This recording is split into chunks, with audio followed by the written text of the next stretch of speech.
Il avait encore raison, notamment sur Israël et l'Iran. Alors, vous n'êtes pas sans savoir, justement, avant de passer à ce que vous savez, j'ai envie de dire. On va récapituler un petit peu ce qui s'est passé. Donc là, voilà, Israël a poussé à bout l'Iran. Vous savez, hein, c'est leur technique. Hein, ils ont fait la même avec la Palestine.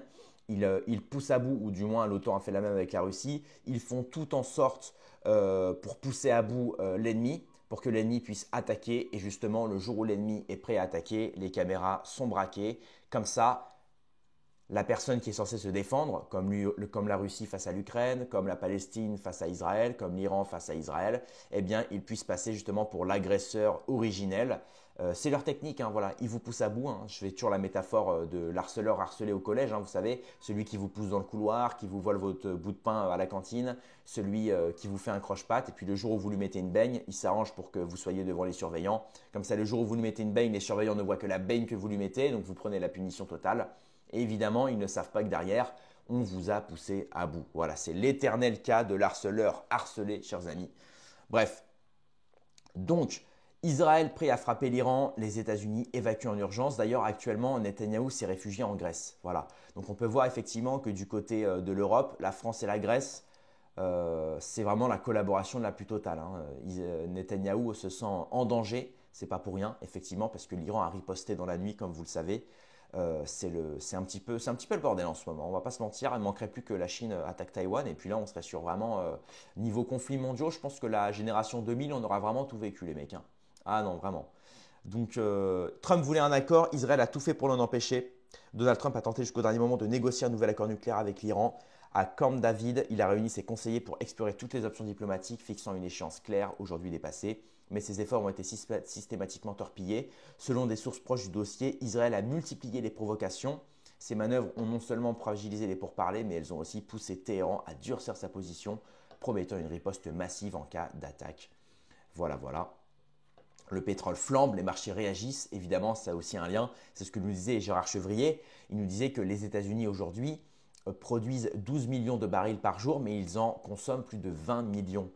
Et il disait qu'il ne restait plus que 7 ans aux États-Unis en réserve, disons, de pétrole. Et donc, effectivement, les États-Unis voient autre part. Ils essaient de chercher d'autres pays qui, eux, ont accès au pétrole de manière plus simple et plus accessible. Et qui a dans le top 3? Il y a évidemment l'Iran qui se positionne en très bonne position. Donc évidemment, comme par hasard, hein, il ne reste plus que 7 ans aux États-Unis en termes de ressources pétrolières. Et évidemment, comme par hasard, l'Iran est désigné comme le nouvel ennemi dangereux puisqu'ils se préparent avec leur arsenal nucléaire auquel ils n'ont jamais voulu d'ailleurs, ils n'ont jamais déclaré vouloir s'en servir. Ils ont juste simplement voulu enrichir leur arsenal nucléaire, ce qui paraît normal puisque en Orient, Israël est le seul à avoir l'arme nucléaire. Donc forcément, quand c'est les seuls à avoir l'arme nucléaire, on se doute bien qu'évidemment, c'est pas les plus c'est pas les plus sains qui détiennent l'arme nucléaire vu ce qu'ils font aux Palestiniens et aux Cisjordaniens. Donc bon. Donc alors que les tensions entre les États-Unis, Iran et Israël atteignent un niveau critique, les marchés pétroliers s'embrasent à leur tour. Voilà, plus 4% en moyenne. Le Brent baromètre, excusez-moi, mondial du pétrole a bondi de 2,90 dollars, 4,3 pour atteindre 69,77 dollars le baril. Pourquoi cette hausse? Les marchés anticipent une déstabilisation immédiate des flux d'approvisionnement en provenance du Golfe. Le détroit d'Ormuz, par lequel transite environ 20% du pétrole mondial, est à nouveau dans la ligne de mire stratégique. Voilà. Encore une fois, comme ce que disait Delavier, hein, il y a aussi les intérêts stratégiques, économiques et énergétiques qui sont très importants dans les conflits mondiaux, qui relèvent évidemment aussi de la question financière. Hein, capitaliste, j'ai envie de dire, hein, ce qui rapporte et ce qui ne rapporte pas. Parce que vous doutez bien que quand les gens font la guerre, bah, il y a aussi des gens qui s'enrichissent sur cette guerre-là, notamment les branches industrialo-militaires ou militaro-industrielles, excusez-moi. Donc bon, on passe enfin à ce que vous voulez voir. Évidemment, là je vous ai remis un petit peu dans le contexte ce qui se passe. Mais évidemment, on va s'écouter ce que dit l'excellent maître du Logos, Alain Soral, à propos de l'Iran et justement de cette vidéo-là qui date de plus de 10 ans, dans laquelle Alain Soral prophétisait finalement une troisième guerre mondiale et un conflit entre l'Israël et l'Iran. Écoutez bien, avant ça, s'il vous plaît les amis, je vous demande un maximum de pouces bleus. Je pense que si on atteint, je ne sais pas, moi je dirais par exemple 5000 pouces bleus, je pense qu'on peut recevoir un nouveau Alain Soral par exemple sur la question iranienne. Ça peut être super intéressant, donc n'hésitez pas à mettre des pouces bleus, à mettre des abonnements pour ceux qui ne sont pas abonnés pour avoir accès à toutes les actualités. Comme ça, dès qu'il y a une actualité qui vous intéresse, eh ben, vous cliquez dessus. Allez, c'est parti les amis. Ce mec avait la vision sur ce qui se passe actuellement dans ce monde, Israël versus Iran. Écoutez bien. Demain, Israël attaque l'Iran. L'Iran se défendra. Seront impliqués dans cette guerre immédiatement l'Égypte, enfin tous les pays arabes. Mais évidemment, la Russie et la Chine, à travers la question syrienne. N'oublions pas que la Syrie est le débouché de la marine russe sur la Méditerranée. Hein. Donc de toute façon, nous arrivons là à une troisième guerre mondiale qui finalement remet face à face l'empire américano-sioniste et finalement la grande Russie orthodoxe de Poutine, avec derrière les Chinois qui sont du côté russe discrètement. Donc nous sommes réellement là dans une guerre mondiale qui est une vraie guerre mondiale comme il n'y en a jamais eu. Parce que je ne vois aucun pays, peut-être à part certains pays scandinaves, échapper à l'implication guerrière immédiate. Et nos élites oligarchiques sont, n'oublions pas, des gens pour lesquels la vie humaine n'a aucun prix. Ce sont, comme je l'ai dit, des satanistes. Leurs valeurs ne sont pas des valeurs de charité. On peut faire crever 500 millions de pauvres arabes et de pauvres goïs gaulois, exactement comme on fait crever nos soldats aujourd'hui en Afghanistan pour rien. On peut en faire crever 500 millions, il n'y a pas de problème. Ça sera un grand bain de sang, comme le dit Bainville, entre musulmans et chrétiens finalement. Pour le plus grand profit de qui? À vous d'en tirer les conclusions. Voilà, donc ça déjà c'est une des premières vidéos du maître du Logos à propos de Israël et de l'Iran. Et là j'ai retrouvé même la vidéo entière dans laquelle il va parler d'autres choses, justement des potentiels de l'avenir en fait de ce conflit-là. Écoutez bien ce qu'il va dire avec les petites médailles, les petits trophées du bal des quenelles. Écoutez bien. Un scandale absolu, un scandale qui vaut que je mette ma vie en danger en dénonçant tout ça. Car il faut bien comprendre qu'en disant tout ce que je dis là, je mets réellement ma vie en danger.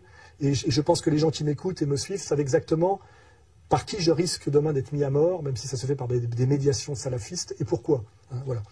Et je pense qu'à un moment donné, au nom de la France éternelle, de celle de Clovis, de celle de François Ier, et de celle de Gaulle, et il est important aujourd'hui de dire certaines vérités, car ce n'est pas de la rigolade. Nous sommes à la veille d'une troisième guerre mondiale dans laquelle nous serons impliqués totalement, et en termes de guerre civile et d'implication guerrière. Car si demain Israël attaque l'Iran, l'Iran se défendra. Déjà, le Pakistan a dit qu'il se rangerait du côté de l'Iran. Hein. Seront impliqués dans cette guerre immédiatement l'Égypte, enfin tous les pays arabes, mais évidemment la Russie et la Chine à travers la question syrienne, car la Russie ne peut pas reculer plus qu'elle a reculé en abandonnant déjà la Libye.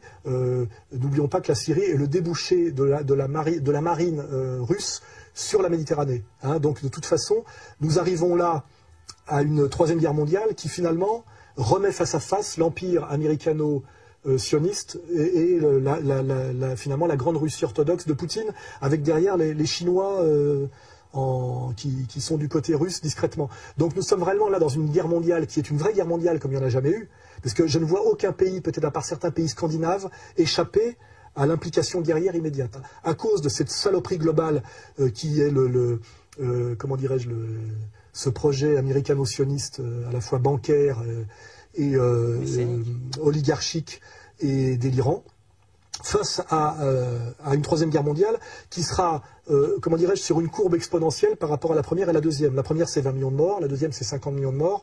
La troisième, compte tenu des armements en présence et du nombre de nations impliquées, peut aller allègrement aux 200 millions de morts, 500 millions de morts. Voilà, il y a ça, donc après ça répète ce qui a déjà été dit dans le short. Et là, écoutez bien ce qu'il dit. Atomique, et pas l'inverse.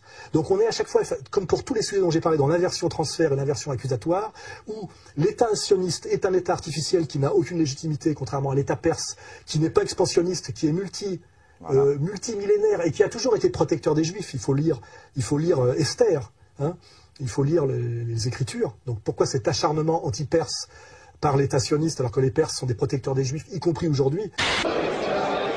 J'ai jamais cru que je rencontrerais un juif iranien. C'est vraiment unique.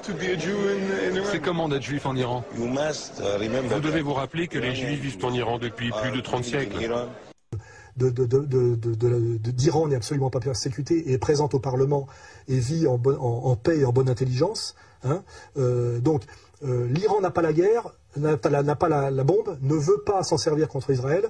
C'est Israël l'agresseur de toute façon depuis 62 ans. Et puis vous savez quoi?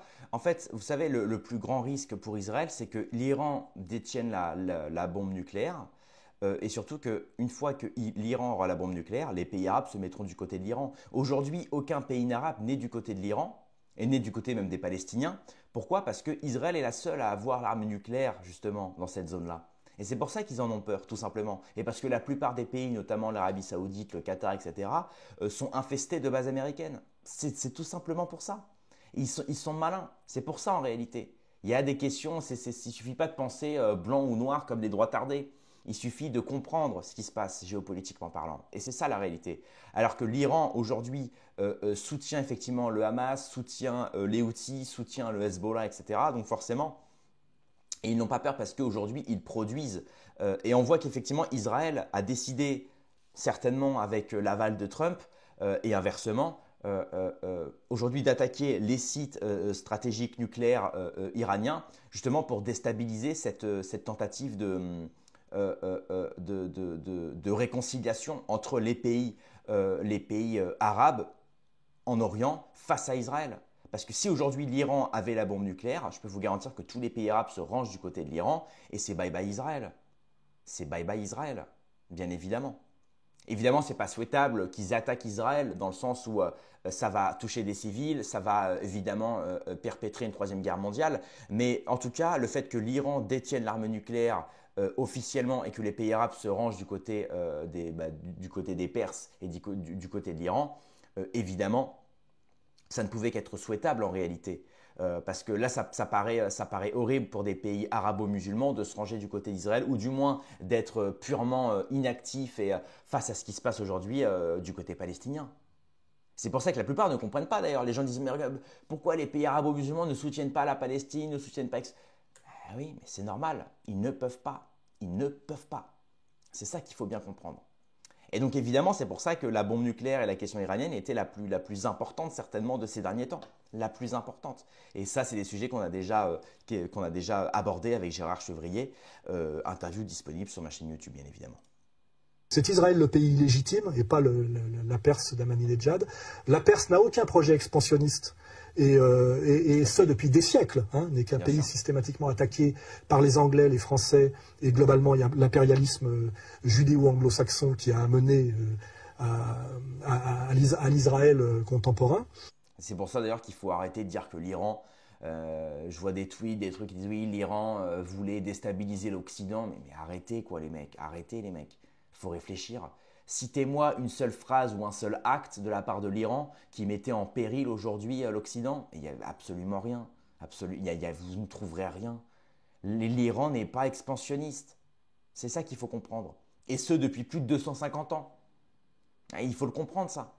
Alors qu'Israël, par contre, effectivement, pour l'instant, c'est quand même eux qui foutent le bordel en Orient. Enfin, ou du moins, les politiques extrémistes actuellement au pouvoir en Israël. On ne va pas faire l'amalgame bête et méchant. Mais voilà, tout simplement. Et aujourd'hui, avec la propagande médiatique qui en remet une couche, etc., ça ne fait que justement empêcher de pouvoir apaiser les tensions. Ça fait complètement l'inverse, justement. Et c'est ça qui est dramatique. C'est ça qui est dramatique. Et donc, nous sommes bien là dans une inversion totale de la réalité des faits. Et nous sommes donc face à une troisième guerre mondiale absolument pas nécessaire, déclenchée sous un faux prétexte par l'oligarchie mondialiste pour cacher sa faillite bancaire, rebondir économiquement alors qu'elle est en faillite, ne pas être prise comme responsable de la crise mondiale, accéder au plein pouvoir mondialiste à travers le Grand Israël, qui est un projet oligarchiste mondialiste et pas un projet des pionniers et du petit peuple israélien. Donc là, nous avons bouclé tout ce dossier. Et malheureusement, cette marche vers la guerre se fait par la complicité de nos élites stupides. Là, j'ai parlé de la conne du mois. Le Figaro, Barbier, il y a un extrait de Barbier, oui. Voilà, donc c'est à peu près ce qu'il dit, donc très très intéressant, bravo au maître du Logos. Et évidemment, effectivement, c'est ce qu'il dit. Le plus important dans ça, c'est justement de faire des conflits, de provoquer des énormes conflits pour cacher finalement, pour que ça serve de cache-misère finalement à leur propre faillite, à cette faillite qui est en train de vivre tout l'Occident, disons, oligarchique. et notamment, comme je vous l'ai dit, avec les États-Unis qui produisent moins de barils de pétrole qu'ils n'en consomment. Donc aujourd'hui, effectivement, ils essayent de voir ailleurs où est-ce qu'ils peuvent en prendre de manière évidemment complètement illégitime et illégale. Donc c'est en tout cas des marqueurs de ce début de conflit qui, j'espère, va s'apaiser le plus vite possible parce qu'évidemment, là, il y a des civils qui en prennent plein la tronche évidemment des deux côtés, donc c'est pas souhaitable. Voilà, c'est tout pour cette vidéo. Merci de l'avoir suivi. N'hésitez pas à la partager les amis, c'est très important. Il faut partager cet extrait un petit peu partout. N'hésitez pas à mettre des énormes pouces bleus pour soutenir mon travail, mettre des petits commentaires. Mettez-moi vos avis, n'hésitez pas les amis. Et puis si vous avez des références, notamment sur la question iranienne, n'hésitez pas que je puisse inviter des intervenants ou tout simplement réagir à des extraits. Voilà. Rendez-vous dans quelques heures à demain pour une prochaine vidéo. Paix et amour sur mes amis et mes ennemis et surtout sur mes ennemis.